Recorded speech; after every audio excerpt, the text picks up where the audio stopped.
नमस्कार मित्रों, मैं जयपाल काजला उपस्थित हूं 17वीं लोकसभा चुनाव के संबंध में जानकारी लेकर के।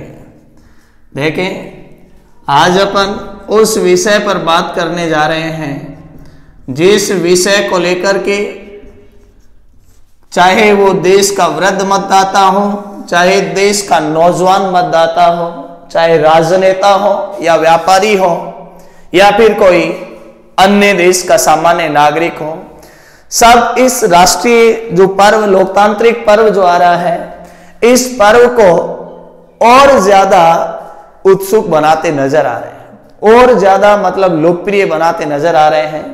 देश इस समय 17वीं लोकसभा के चुनाव के रंग में रंगा हुआ है।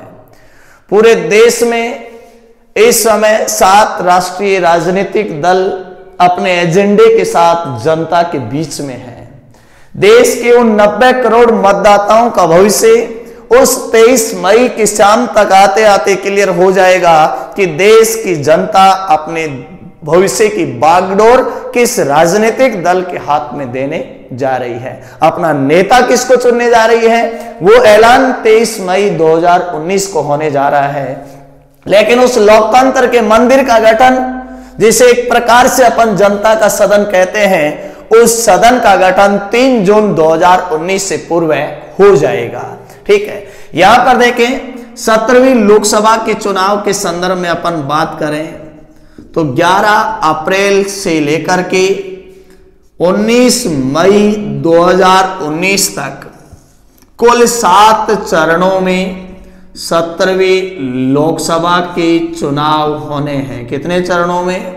7 चरणों में 17वीं लोकसभा का क्या होना है? मतदान होना है। इस 17वीं लोकसभा के राष्ट्रीय पर्व में 90 करोड़ मतदाता अपना भविष्य किसी भी राजनीतिक दल के हाथ में देने वाले हैं। 90 करोड़ मतदाताओं की अपन बात करें तो ये 90 करोड़ मतदाता उन 130 करोड़ हिंदुस्तानियों के भविष्य की बागडोर एक विश्वास के साथ किसी न किसी एजेंडे के रूप में राजनीतिक दल को देने वाले हैं। इन 90 करोड़ मतदाताओं की एक खास बात है कि इसमें 1.5 करोड़ मतदाता ऐसे हैं जो पहली बार लोकसभा चुनाव में अपने मतदान का प्रयोग करने जा रहे हैं। सबसे पहले तो मेरा इन 1.5 करोड़ मतदाताओं को एक प्रकार से शुभकामनाएं मैं उनको दे रहा हूं इस होली के पावन पर्व पर कि आप पहली बार लोकसभा चुनाव में अपने मतदान का प्रयोग करने जा रहे हैं, तो एक जागरूक मतदाता की हैसियत से अपना मतदान करें।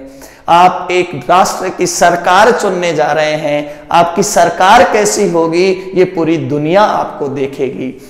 यहां पर देखें, ये 90 करोड़ मतदाता 7 चरणों में 543 सीटों पर क्या करेंगे? 543 सीटों पर मतदान करने वाले हैं।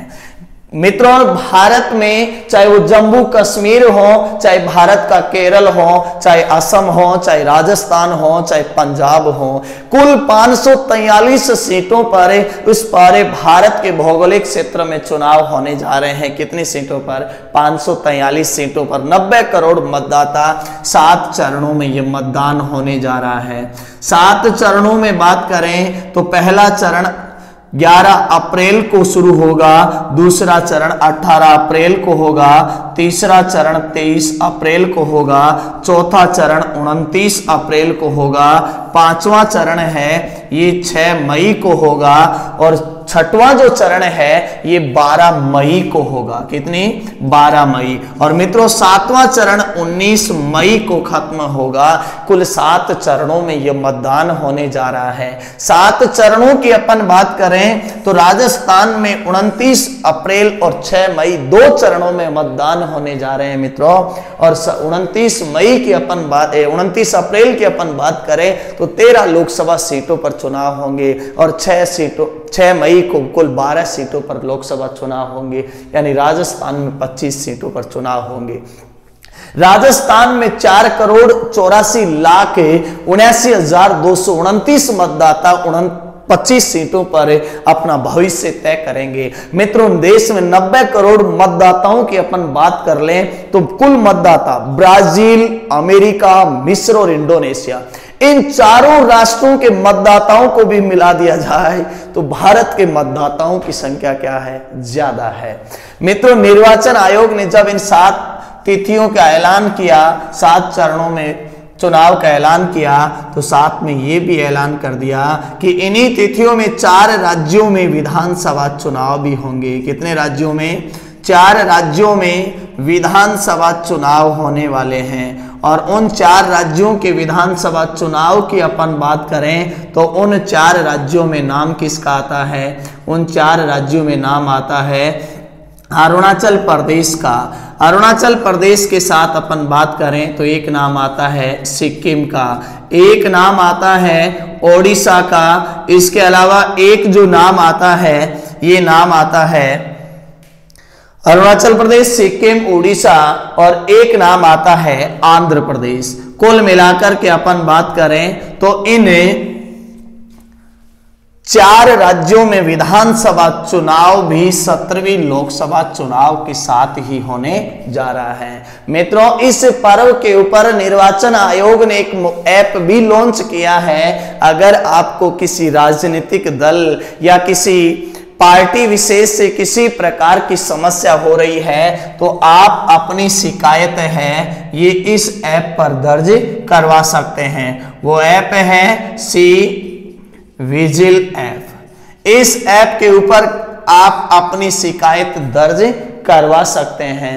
मित्रों, निर्वाचन आयोग ने इन लोकसभा क्षेत्रों में निगरानी के लिए पर्यवेक्षकों की नियुक्तियां करना शुरू कर दी हैं। जो पर्यवेक्षक एक प्रकार से जो आदर्श आचार संहिता की बात कही थी 10 मार्च 2019 को सुनील अरोड़ा ने, उस आदर्श आचार संहिता को बनाने में लगे हुए हैं। मित्रों, निर्वाचन आयोग ने इस आचार संहिता के संदर्भ में सोशल मीडिया वाली बात पर विशेष फोकस किया था कि पिछले चुनाव से अपन देखें और पिछले 5-10 वर्षों से अगर इतिहास को अपन देखें तो सोशल मीडिया चुनाव प्रचार का एक मुख्य अड्डा बन चुका है। और इस अड्डे पर यूं कहे किसी भी प्रकार की भ्रामक टीका टिप्पणी नहीं, किसी प्रकार की भ्रामक टिप्पणी नहीं होनी चाहिए। इसके लिए पहले प्रत्याशियों को जब भी कोई पोस्ट डालेंगे तो निर्वाचन आयोग से वेरीफाई करवानी पड़ेगी। लेकिन निर्वाचन आयोग के सामने चुनौती इस बात को लेकर के है कि आप और हम जैसे मतदाता हैं, ये किसी भी राजनेता या अपने